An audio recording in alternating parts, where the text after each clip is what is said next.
जय ओम जय ओम जय ओम मां जय ओम जय ओम जय ओम मां जय ओम जय ओम जय ओम मां जय ओम जय ओम जय ओम मां।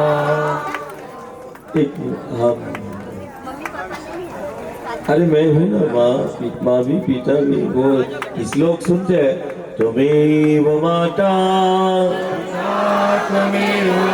त्वमेव बंधु, इसका औपचारिकता नहीं करना, सिर्फ सच प्रिया दीदी, वो जो दीदी माँ तुम्हारा बोले उसको सुनना है ना। मैं तुम्हारे साथ हूँ है ना। वो भी बाबा के लिए दादा के लिए ही निकला है ना। जैसे तू है, लेकिन उसने अपना बहुत निष्काम भाव से, बहुत समर्पण भाव से, इसलिए हम पूरा मंडलेश्वर परिवार को बोलते हैं या बात इधर करो।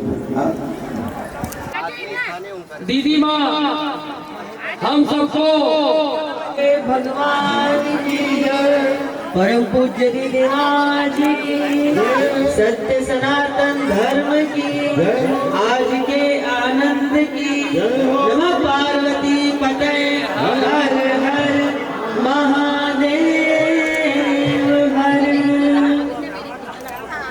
माँ नर्मदा के तट पर उनके आंचल में बैठ करके दादा गुरुदेव के हाथों से प्रसादी पा करके आज अंतर मन रोम रोम प्रफुल्लित और आनंदित है। माँ नर्मदा के तट को कोटि कोटि प्रणाम है कि हम सबको दादा के रूप में उसी नर्मदा माँ का साक्षात स्वरूप यहाँ दर्शन दे रहा है। उनकी करुणा, उनकी वत्सलता, और कई बार दादा थोड़ा रुद्र रूप में आते हैं तो वो भी उनकी करुणा ही होती है, क्योंकि दादा कोई और नहीं, धुनी वाले दादाजी ही हैं। धुनी वाले दादाजी तो खूब पिटाई भी करते थे, ये तो हल्का फुल्का बस छोटी मोटी बात पे थोड़ा सा। और जब जिस पर उन्होंने कृपा की थी, जिस पर उन्होंने सान्निध्य है। और एक बात हम आज आपसे कहना चाहते हैं कि ये दादा गुरुदेव की चौथी यात्रा निकली है, इसको थोड़ा कम कर दो उसका। तो दादा गुरुदेव की चौथी यात्रा चल रही है ना। आपको लगता है दादा गुरुदेव आएंगे, एक दिन के लिए मिलेंगे, फिर चले जाएंगे और फिर आने की प्रतीक्षा करते हैं। मात्र दादा गुरुदेव को यदि हमने कि भारत के बहुत सारे संत यति मुनि इस पथ पर चलते हैं, उस दृष्टि से मात्र दर्शन कर लिया तो हम बहुत अधूरे हैं। जिन चरणों का सानिध्य प्राप्त हुआ है, ये चलते फिरते भगवान है, चलते फिरते तीर्थ है। क्यों?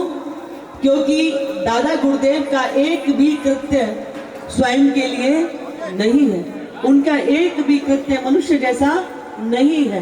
वो ऐसी देव विभूति है जो हम सबके लिए अवतार लेकर के आती है।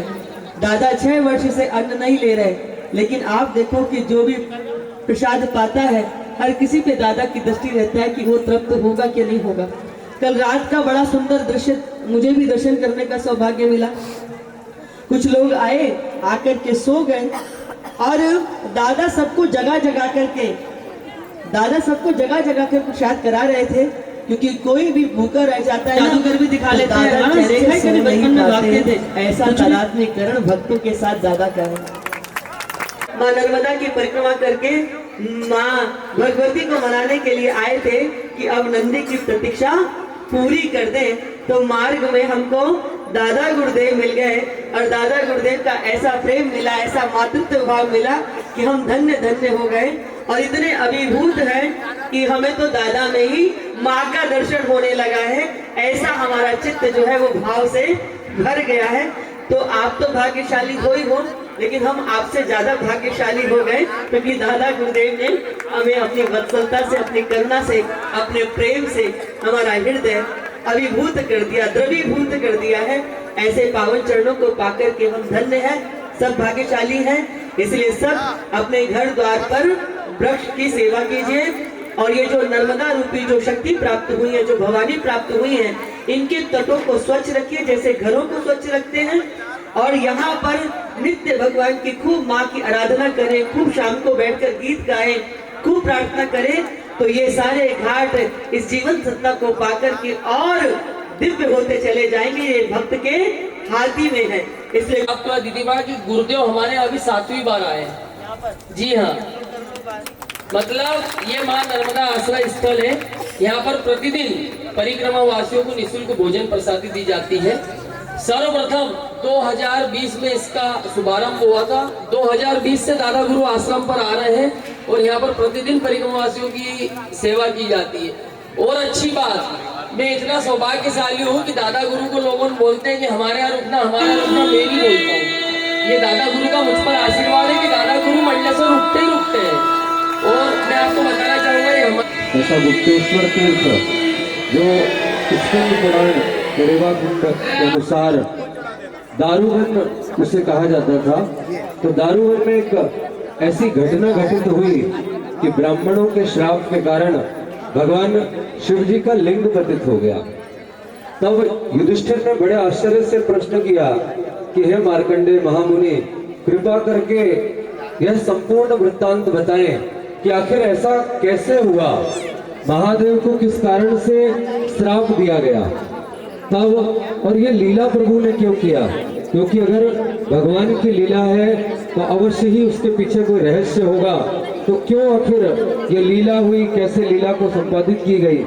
तब मार्कंडेय महामुनि बताते हैं कि एक बार देवर्षि नारद कैलाश पर्वत पर जाते हैं और माँ भगवती से निवेदन करते हैं कि माँ, हमने इस समूचे भूमंडल नहीं बल्कि पूरे ब्रह्मांड में सर्वाधिक पतिव्रत धर्म को मानने वाली और सतीत्व का पालन करने वाली स्त्रियों को अगर कहीं देखा है तो वो केवल दारूवन में है, जो अपने स्वामी के अलावा किसी देवता को भी श्रेष्ठ नहीं मानती। सबसे अधिक अपने पति को ही वो देवतुल्य मानती है। तो जैसे ही इस प्रकार माँ ने सुना तो मन में विचार आया कि फिर तो इनकी परीक्षा लेनी चाहिए। तो उन्होंने महादेव से आग्रह किया कि प्रभु, ये कैसे संभव है जहाँ हमारी परंपरा है कि हम पंचांग देवताओं का पूजन करते हैं या और भी अन्य देवताओं से हमारा यह संसार चलता है, यहाँ एक जगह की ऐसी संस्कृति कि सब कुछ केवल पति को ही मानते हैं।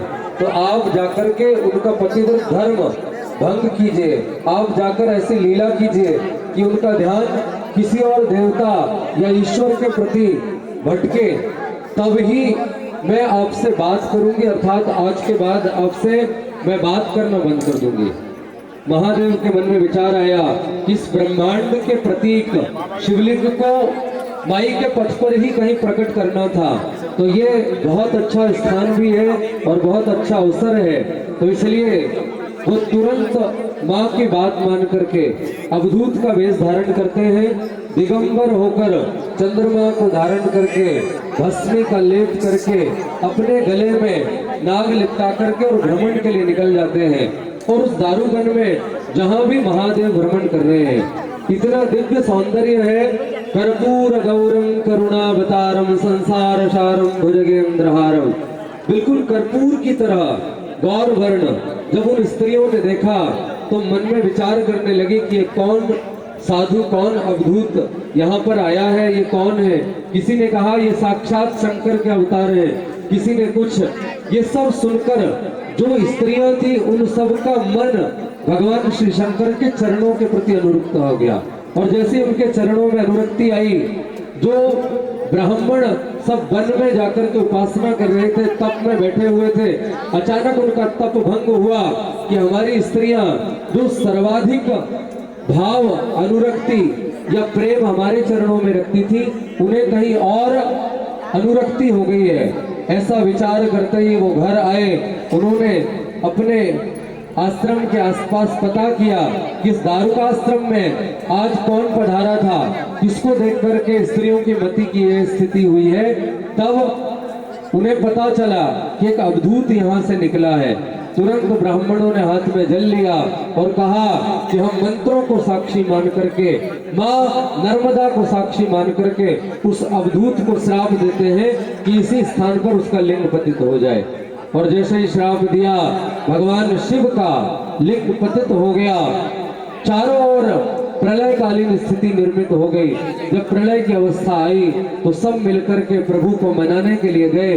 प्रभु ने कहा कि ब्राह्मण का दिया हुआ, किसी साधु का दिया हुआ या किसी तपस्वी का दिया हुआ श्राप कभी विफल नहीं हो सकता, इसलिए मैं इसे पुनः धारण नहीं कर सकता।